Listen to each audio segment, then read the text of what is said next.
ఈ సమరయ స్త్రీ మనకు ఆదర్శం. ఈ సమరయ స్త్రీ ప్రభు దగ్గర రాకముందు, దేవుని దగ్గర రాకముందు ఎలా జీవిస్తుంది?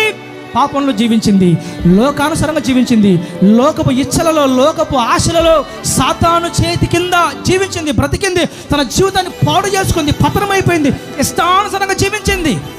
అయితే యేసు ప్రభు దర్శించాడు, యేసు ప్రభు మాట్లాడాడు. వెంటనే ఆ స్త్రీ మారిపోయింది. ఇంకా కంప్లీట్ సమస్తాన్ని పక్కన పెట్టేసింది. లోకము, పాపము, లోక ఆశలు, లోక పద్ధతులు, లోక సంబంధమైన జీవితము సమస్తాన్ని సిలివేసింది. ఇంకా సిలివేసి ఏం చేసింది? నేరుగా వెళ్ళి ఆమె ఏదైతే మేలు పొందుకుందో దాన్నే తన గ్రామంలో ప్రకటించింది. సమరయ స్త్రీ మారిన తర్వాత, కొంతకాలం చర్చికి వచ్చిన తర్వాత మరల పడిపోయిందా? లేదు, ఇంకా చూడలేదు.